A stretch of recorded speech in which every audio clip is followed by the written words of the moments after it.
Okay, quick video tonight. This is just a consideration for which way you might want to cut your fabric because of the stretch involved. I've got just a little scrap here of this yarn fabric, only so that when I go to stretch it, you can really see how much it stretches versus if I used a solid color or something. So tonight I happen to be working on some straps for a bag, and obviously I would prefer that they don't stretch. So this is a perfect project to think about while I'm showing you this. So this particular piece of fabric, I can tell by this little fold here, this was the fold that was on the bolt. So that means that this is the selvage edge down here. So normally you would be seeing the brand of the fabric like this going across the bottom. But I'm a real bugger for cutting selvages off because I use them for the bags themselves, and so they tend to get cut off right away. Anyway, so normally you'd see the selvage edge writing on this end, and here's the fold up here. So the fabric going this way is going to be stretchier than if you were doing the width of the fabric this way. Width of fabric usually means from the fold of the fabric down to the selvage edge, which would be down here. But for the sake of a cute little video here, we're just going to work with this little piece. So let me show you how much it stretches. So if we go to stretch it this way, let me put my fingers right around that blue little ball of yarn, and I'll give it a stretch.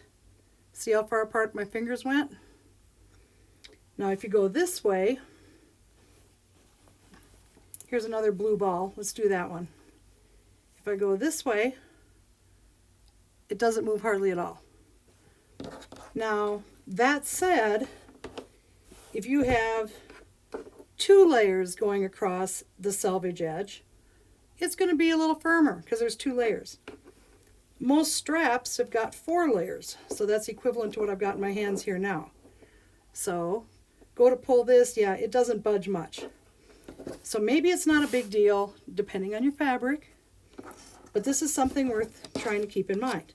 So, selvage edge is stretchy, width of fabric is not as stretchy. So for cutting straps, you might want to go this way. Then the last way I'll mention, because of just doing the video, we can use this in other courses we do. The stretchiest way is when you do something across the bias, which means cutting it at a 45-degree angle, which is why bias binding is done this way. So when you go to stretch across the bias, it really stretches. Let me grab this way, and I'm going to stretch it at about a 45-degree. Do you see how far I could go? It stretches big, which gives it flexibility to go around corners and things if you were doing binding. So there's your cheat sheet. Which is stretchy, what isn't. And I'll use this as a thumbnail for this video. Okay, so this is the video itself, just to let you know how to deal with the fabrics.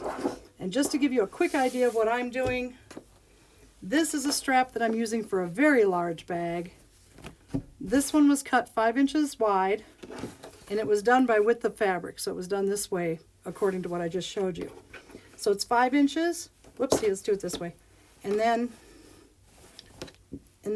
it turns into 2.5, and then by the time we get done building it, it's really going to get built this way.